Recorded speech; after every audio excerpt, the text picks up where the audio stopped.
the station covering all of the DMV. This is DC News Now. Tonight on DC News Now at 10, a deadly crash blocks away from the White House. One woman killed, another fighting for her life. What we know about the driver now in custody. Plus, a major break in the Idaho murder mystery. A PhD student studying criminal justice now facing charges. The harrowing details just ahead. Plus, driving on the Dulles Toll Road is about to cost you more. That and other changes taking effect in the new year. Good evening, and thank you so much for joining us for DC News Now at 10. I'm Tasmin Mahfouz. Chris Flanagan has a night off, and we start tonight with breaking news. Barbara Walters has passed away at 93 years old. The veteran journalist was known as a trailblazer for women in the industry. Her decades-long career included being a host on The View, which she also co-created and executive produced. She also hosted 2020, Today, and ABC Evening News. Walters was inducted in the TV Hall of Fame in 1989, and then in the year 2000, received a Lifetime Achievement Award from the National Academy of Television Arts and Sciences. Now, this is definitely a big loss for the journalism community tonight. And developing right now, the investigation into a wild crash right near the White House. Tonight, we learned about what led up to the moment a driver hit two women, killing one of them. DC News Now's Max Marcilla is live on 14th Street, right near Lafayette Square. And Max, what can you tell us at the top of the hour? Well, this all started when Secret Service tried to stop a car, but it did not go as planned. The driver then drove away, and it really turned into just a tragic situation here in the district. Over the last 30 minutes, DC has cleaned off the street. The car is gone. The roads, as you can see, are open, but the investigation and some of the details we're still waiting to hear about. What we have learned is that this whole ordeal started just outside of the White House grounds on 15th Street Northwest, just across from the White House, and Secret Service noticed that a Buick, the tags did not match what was supposed to be on that Buick. Secret Service officers then approached the Buick, and the man driving that Buick then drove off at a high speed. A separate Secret Service car then pursued, but what ended up happening was that the driver of the Buick ended up hitting a vehicle at an intersection and then hitting two pedestrians, two women just crossing the street. Tonight, police confirming one of them has died and the other remains in critical condition at the hospital. In my mind, they had to be traveling greater than 50 miles an hour. I mean, they went to the intersection.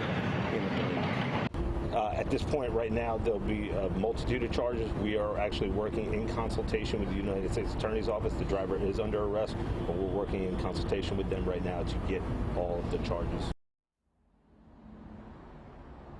So you heard the legal trouble that driver faces. As of now, we still do not have any identification on who that driver is. We do know that police have said they'll keep us updated on the status of, again, that second woman still dealing with critical injuries at the hospital. But recently, that car removed off the street. As mentioned just a few moments ago, the streets are open, the roads are open, and the commute is no longer affected even several hours after this happened. Of course, this all happening around 4:30 in the afternoon. Reporting live from the district, Max Marcilla, DC News Now. Max, thank you so much for the update. And also developing out of Maryland now, a car crashes into the living room of a home where two people are inside. These images out of Lanham, that's in Prince George's County. Fortunately, no one was hurt here, but the homeowners, understandably, shaken up. And here's video from the scene. We haven't confirmed it just yet with police, but the homeowners tell us a teenager was behind the wheel. No word tonight on any charges. And we now know the name of the man hit and killed by a car in Suitland last Thursday. He was 29-year-old Daquan West of Temple Hills, Maryland. And police say it's part of a disturbing trend. Our Prince George's County reporter Yamari Sase joins us live from Capitol Heights right now. And Yamari, what have police found? Yes, I'm here on Central Avenue, and PGPD tells me that this is one of 3 major areas where they see the most fatal pedestrian crashes and fatal car accidents. Now, other areas include Indian Head Highway and Martin Luther King Highway. Now, according to police, they say they've responded to 30 fatal pedestrian crashes so far this year. Last year, that number was actually 21, but that doesn't include areas where they are covered by other police agencies. Now, also, for car fatal crashes, they saw 60 in 2021, and then so far this year they have seen 69. Now, I was able to speak with a few people who were just walking by, and I asked them what were their biggest concerns as a pedestrian, and they say a lot of speeding that takes place, especially in these major areas. I was also able to speak with a pedestrian safety advocate for Maryland 210 Traffic Committee, and he says that drivers need to face harder consequences. He says more accountability means less lives are being taken. Speed behavior patterns change in terms of both pedestrian and people in the cars. A car is a wonderful servant, but it's a terrible master. And a lot of people get hooked, addicted to the very elusive performance and high speeds that are associated with cars. And unfortunately, when they are going at hyper speeds, which is one of the issues that we have here in Prince George's County, there's just going to be a terrible outcome when it comes to pedestrian and other vehicles. Yeah, with several people going to be celebrating the new year this weekend, police are encouraging everyone, do not drink and drive. If you do plan on drinking, do not drive, and also rely on a designated driver or call an Uber or Lyft to get to your destination. They also say to remain in groups and be alert and maintain the amount of alcohol you do consume this weekend. For now, reporting in Capitol Heights, Maryland, I'm Yamari Sise, DC News Now. And an important report, Yamari, thank you. And in an effort to curb drunk driving this holiday weekend, Lyft is offering free rides to customers around the DMV. It's in partnership with the nonprofit Washington Regional Alcohol Program. People 21 and over can get up to $15 off their ride from 10 p.m. until 4 a.m. through Sunday. A special promo code is posted each night to SoberRide.com. And WMATA is making Metro Rail and Metro Bus service free. After 8 p.m. tomorrow night, service will also be extended until 2 a.m. on Sunday. All right, and the countdown is on. We finally made it to New Year's Eve weekend, and the weather today was perfect. Let's check in with our chief meteorologist, Janessa Webb. Hey there, Janessa. Man, you had to love this weather this afternoon. It was almost like an April feel across the district with daytime highs in the mid-60s. Wow, I mean, this warmer air pumping in, and it's going to stay in place going into your Sunday. The problem is tomorrow we do have a cold front that will slice through the region, allowing us to drop about 5 to 7 degrees in some spots. Still, should be a lot cooler than this. Our averages for this time of year, nearly in the mid-40s for most locations. Didn't beat any records, but definitely a mild vibe that continues its way across the district. 65 for an official high for Woodstock to Luray. Even the higher terrain seeing well above average, and that snow melt in that area in Garrett County, the Alleghenies, they have over a foot of snow, and so most of that is starting to melt,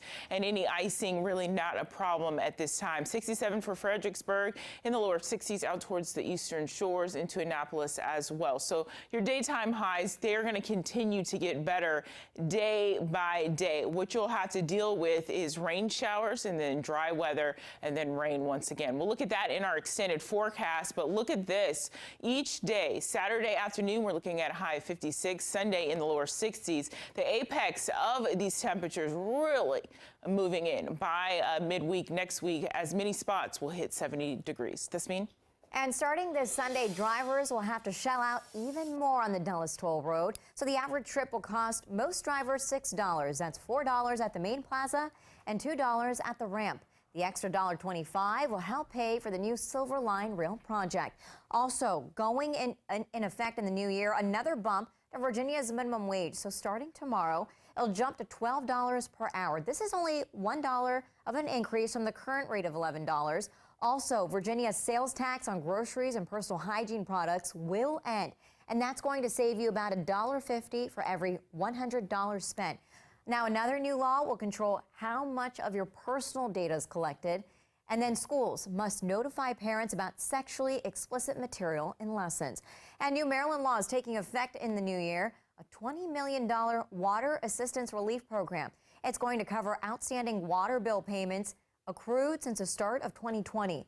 The state will also launch its medical assistance program that will provide dental services for some low-income adults. And in the district, a new law will require health insurance companies to provide coverage for medically necessary food. Another one, the city will also implement a new 311 service request line, allowing people to easily report complaints about dockless bikes and scooters. And the paid family leave enhancement also goes into effect. That makes employees eligible for 2 weeks of paid medical leave to care for their own conditions. And coming up, disturbing details about a man now charged with killing 4 Idaho college students. The key piece of evidence investigators are still looking for. And a bike lane controversy in Montgomery County, why these new safety features is now diving the community. Okay, it's Friday, and let's get you that Timberline ski forecast. Wow, that area has a good amount of snowpack. There is a kind of that glaze on the ground due to temperatures warming up, and some of that snow has started to melt. Still a good weekend to get to Wisp. 3 lifts that are open. You have about 16 to 20 inches at the base. West Virginia, I know things are heating up in that area, but still, Winter Place, Timberline Mountain, Snowshoe Mountain as well are going to start to see more lifts open. But some of these places have 45 inches of fresh new snow. Hopefully you have a wonderful weekend. If you do some skiing, what to expect as we go into your New Year's Day, I'll have that full forecast coming up.